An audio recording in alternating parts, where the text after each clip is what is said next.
Ассаламу алейкум. Добрый вечер, дорогие друзья. Это программа «Актуальная тема» на телеканале «Войнах». И временно исполняющий обязанности начальника подразделения по делам несовершеннолетних МВД по Чеченской Республике подполковник полиции Кюра Бисаев.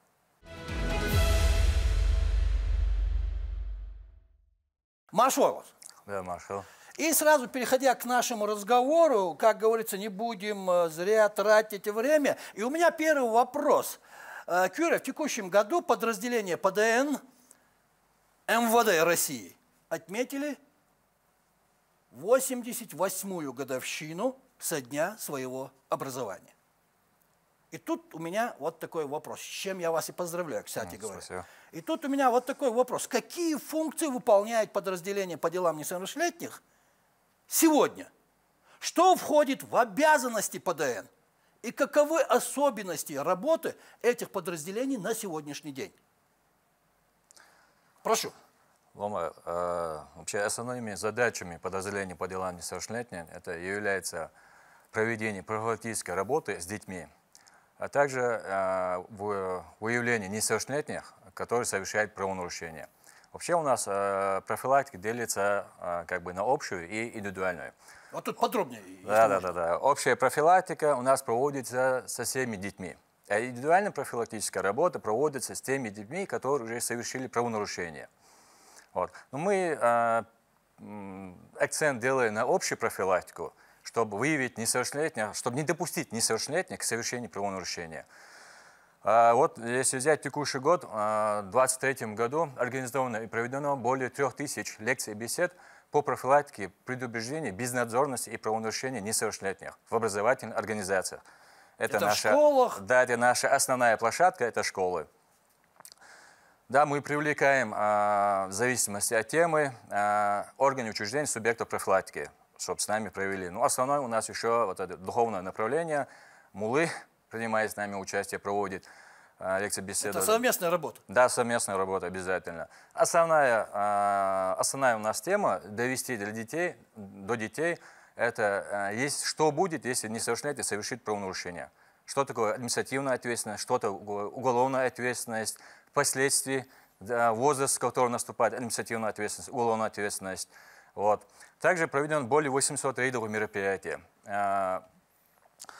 Кроме того, сотрудниками полиции ежегодно во взаимодействии с органами и учреждениями профилактики безнадзорности и правонарушения проводятся профилактические мероприятия, такие как под условным названием «Защита», «Твой выбор», «Полицейский Дед Мороз», «Семья». Вот на сегодняшний день у нас проводится всероссийская акция «Помоги пойти учиться». Хорошая акция, мне эта акция очень нравится. Это кому вы помогаете? Цель акции, вот как раз таки, цель акции помочь приобрести малоимущим семьям канцтовары, школьную одежду, также выявлять несовершеннолетних, которые не приступили к учебному году. Это тоже входит в ваши функциональные обязанности. Да. Вы должны этим заниматься. Да. Или это профилактика? Нет, это как бы и профилактика. Мы как бы от себя плюс еще вот проводим такую работу, вот, помогаем детям малоимущим. Еще есть такое мероприятие, как бы чисто которое мне нравится, который мы проводим, «Полицейский Дед Мороз» называется, ну, по названию понятно, в канун Нового года проводится. Наши сотрудники переодеваются в Дед Мороза, Снегурочку, опять же по малоимущим семьям ездим, подаем подарки. Как это все воспринимается? Ваши беседы с подрастающим поколением, вот эти ваши конкурсы, вот эти ваши мероприятия, Дед Мороз – это сотрудник милиции, он идет в гости к нашим детям. Как это все они воспринимают? Это самое позитивное мероприятие, которое мне лично нравится. Вот. Конечно, дети рады. Сотрудники с удовольствием участвуют в этом? Конечно, конечно. У нас сотрудники, как сотрудник полиции мужского и женского есть, они переодеваются Снегурочку, все это как... Красиво. Дети это все нравится, мы тоже ее освещаем, средства массовой информации показываем, все это так делаем. Это красиво.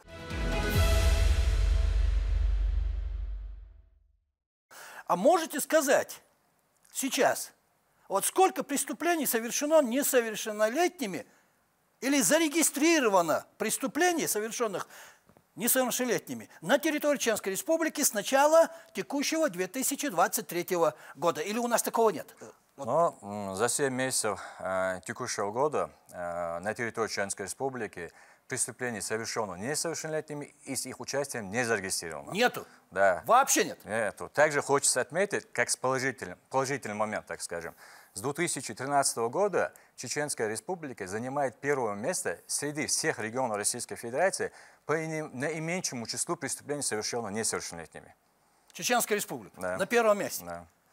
У нас нет как таковых резонансных, больших преступлений, которые совершают наши несовершеннолетние. Нет. А с чем вы это связываете? Ну, вот как специалист? Нет, конечно, тут помимо нашей традиции, обычаев, ну еще, конечно, политика главы, то, что у нас нету, не продаются ни спиртные напитки, ни ночные клубы нету. То есть в это направление, то есть создаются спортивные секции. Наши дети, мы привлекаем всякие спортивные секции. То есть они если в чем-то увлечены, то есть вот это все и способствует. И тут тогда хочу у вас вот о чем спросить, Кюри. Вот исходя из вашего опыта, можете сказать, вот насколько часто виновниками тех или иных преступлений становятся несовершеннолетние? Какие преступления они совершают чаще всего? Не только у нас, я спрашиваю вообще, как специалиста. Ну, да, мы ранее отметили, что у нас в республике не зарегистрировано. Ну, а так, в общем, если взять по России, у нас, в общем, процентов так 60-70 это несовершеннолетние совершают кражи. Кражи? Да, в основном. Это кражи в магазин, ларьков, велосипед с площадок, вот в таком формате. У нас такого нет? Нет, у нас, слава Аллаху, нету таких преступлений. А сколько несовершеннолетних в настоящее время состоит у вас на профилактическом учете? Какая работа проводится с ними, если такие у нас есть? У нас по состоянию на 1 августа текущего года на профилактическом учете подразделения по делам несовершеннолетних состоят 50 несовершеннолетних правонарушителей. Ежемесячно сотрудники ПДН посещают данных несовершеннолетних по месту жительства, обследуют жилищно-бытовые условия, оказывают содействие в организации досуга, оздоровительного отдыха, трудоустройства. Вот если взять текущий год, из числа состоящих на профилактическом учете несовершеннолетние, охвачен организованным отдыхом 7 несовершеннолетних. Вообще изначально, чтобы правильно сказать, у нас не является, вообще является главная цель вот этой постановки на учет, чтобы наши дети не совершили повторные правонарушения. То есть нет цели наказать этих детей. Есть цель просто предупредить, проконтролировать, чтобы эти дети у нас повторно не совершили правонарушения, более тяжкие, особо тяжкие. И как бы наши сотрудники ПДН справляются с этой задачей. У нас в этом году повторных правонарушений из числа состоящих на учете не допущено. Даже если взять мою стаж работы, я более 10 лет работаю в этой системе, таких случаев у нас не было. А 50 человек на профучете – это много, мало, если так сравнить, если можно сравнить? Ваше мнение? Да, я вас понял. Но если сравнить с иными субъектами Российской Федерации, это вообще мизер. Это вообще мизер, потому что вот, если взять соседние субъекты, там сотнями стоят на профилактическом учете. А у нас повторных нет? У нас повторно, вот мы поставили на учет, провели свою работу профилактическую, у нас повторно правонарушение несовершеннолетних. То есть дети исправляются, мы их снимаем с профилактического учета. Значит, профилактика работает? Да.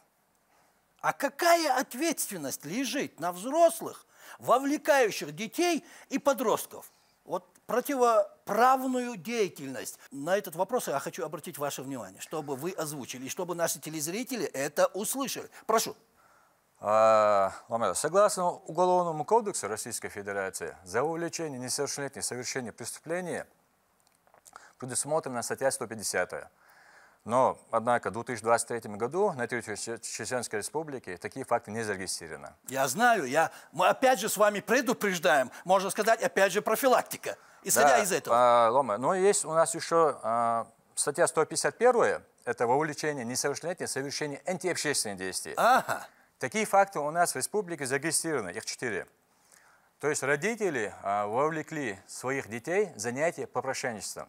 Но они не являются жителями Чеченской Республики, они являются жителями стран СНГ.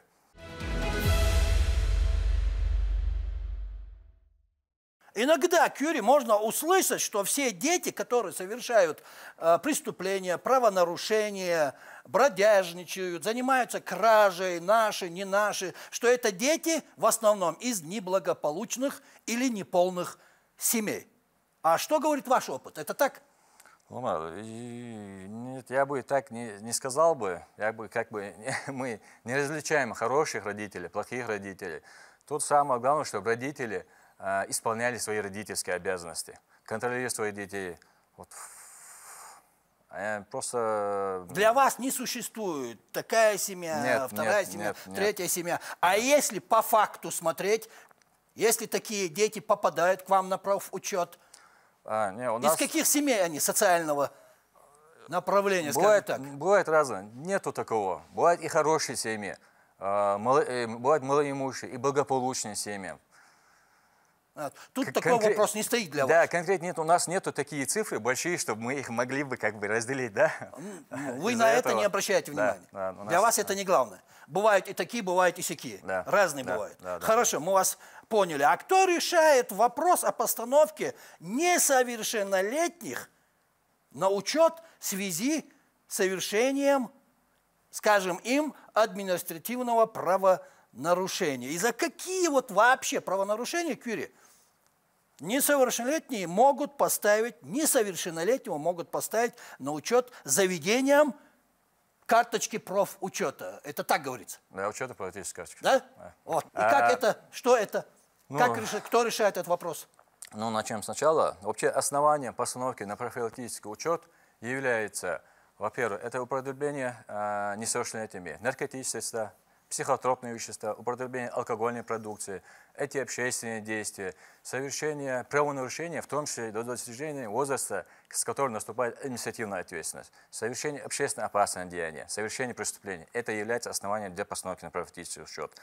Вот. А по второму вопросу, то есть по первому вопросу получается уже, насчет административного правонарушения. Если несовершеннолетний совершил административное правонарушение впервые, инспектор по ДН собирает характеризующий материал с места учебы, с места жительства. Если это характеризующий материал с положительной стороны, то наш приказ нам дает возможность при однократном совершении преступления выносить заключение о нелицезобразности постановки на профилактический учет. То есть мы проводим с этими детьми, если он совершил один раз, беседы, объясняем, что будет, если он совершит повторно. И не спешите поставить на профучет. Мы его не ставим на учет. Мы его не ставим на учет, выносим заключение, даем ему возможность исправиться. А если он уже совершил повторное правонарушение, то, естественно, мы уже ставим вопрос о постановке несовершеннолетнего на профилактический учет. А решение о постановке на учет остается за начальником отдела внутренних дел. А как снимаете с учета? Как он снимается с учета? Но тут самый главный фактор, чтобы этот ребенок исправился. Ага. Если это несовершеннолетний исправляется, то у нас по приказу в течение полугода несовершеннолетний должен состоять на учете. После течения полугода, если этот несовершеннолетний исправляется, мы опять же собираем характеризующие материалы с места учебы, образования, с места жительства и выносим, снимаем с профилактического учета данного несовершеннолетнего. И если он уже несовершеннолетний, за какие-то правонарушения поставлен на учет, это не значит, что завели карточку и все о нем забыли. Вы с ним проводите работу. Естественно, естественно. Мы не только наши сотрудники, мы привлекаем работу с этим несовершеннолетним, шефа, наставника, они так называются, авторитеты, которые могут повлиять на этого ребенка. То есть его дядя, не знаю, вот в таком формате. То есть не только мы работаем с ними, с этими детьми мы их привлекаем в Министерство по делам молодежи совместно, проводим с ними мероприятия. То есть мы их задействуем и в спортивной секции привлекаем, то есть чтобы дети исправились и стали на истинный путь. Это к вопросу, какие органы и учреждения, о чем я хотел вас спросить, входят в систему профилактики, безнадзорности и правонарушений несовершеннолетних. Вот с кем вы в основном работаете? Вообще в органы учреждения системы профилактики и безнадзорности правонарушений несовершеннолетних входит в первую очередь это комиссия по делам несовершеннолетних и защите их прав, органы опеки и попечительства, органы соцзащиты, органы образования, органы здравоохранения, органы по делам молодежи и, естественно, органы внутренних дел. И все тесно работаете, сотрудничаете, ходят все члены, представители этих организаций к вам в комиссию, да? Да, да, да. Все вопросы связаны с несовершеннолетним. Если несовершеннолетний совершил правонарушение, если родитель совершил какое-либо правонарушение, это все рассматривается коллегиально комиссией.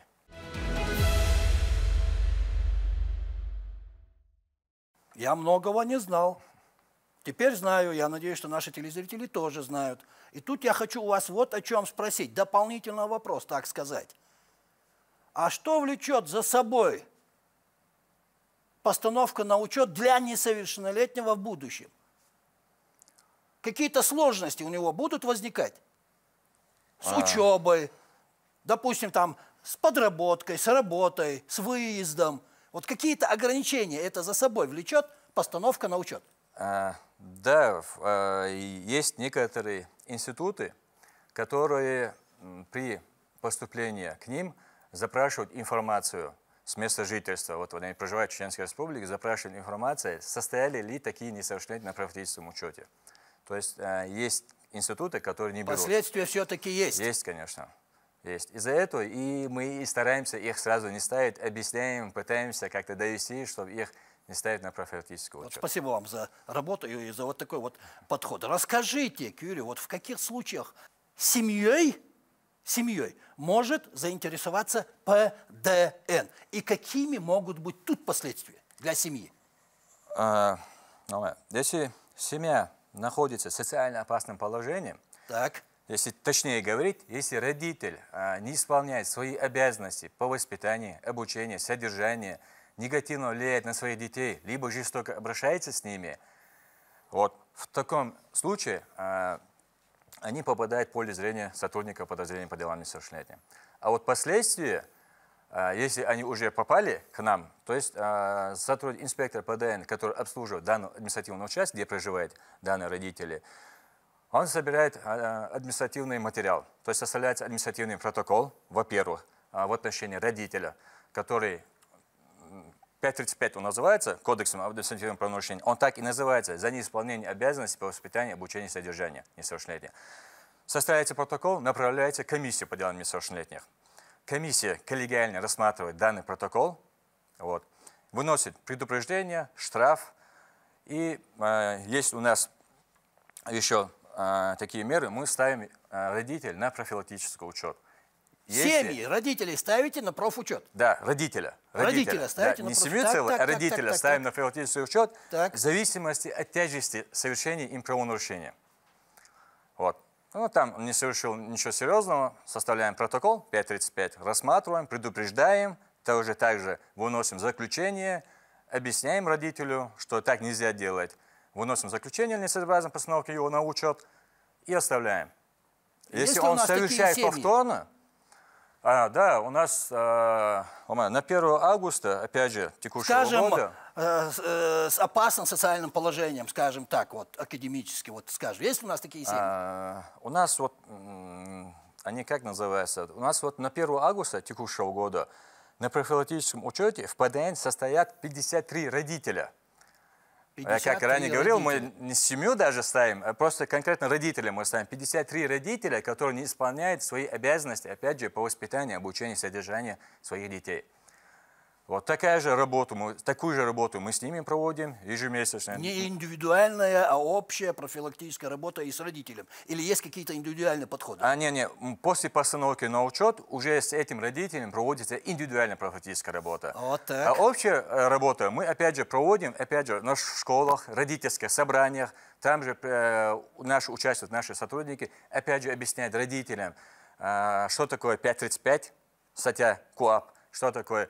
Что влечет, какие меры влечут, если они не будут исполнять свои родительские обязанности. А вот после постановки их на профилактический учет, как они к нам уже попадают за совершение правонарушения, уже проводится индивидуальная профилактическая работа с этими родителями. Очень актуальная тема. Но, к сожалению, время нашего эфира заканчивается. И мой последний вопрос. Не буду вас долго мучить, как говорится. Вот, спасибо вам, спасибо. Можете, Кюри, разъяснить или назвать основное отличие между подразделением по делам несовершеннолетних и комиссией по делам несовершеннолетних и защите их прав? Какая тут разница в названиях или в деятельности? Ну, основная разница между комиссией по делам несовершеннолетних и защите их прав и подразделением по делам несовершеннолетних является то, что комиссия координирует всех субъектов профилактики, а подразделение по делам несовершеннолетних работает по профилактике и предупреждению правонарушения несовершеннолетних как один из субъектов, который является вот этой комиссией. Спасибо. Да. Спасибо, что пришли, ответили на наши вопросы, высказали свое мнение. Удачи вам. Спасибо, что пригласили. Итак, дорогие друзья, вы сами все слышали. Это была программа «Актуальная тема» на телеканале «Войнах». И временно исполняющий обязанности начальника ПДН МВД по Чеченской Республике подполковник полиции Кюра Бисаев. И напоследок, дорогие друзья, не болейте, будьте здоровы.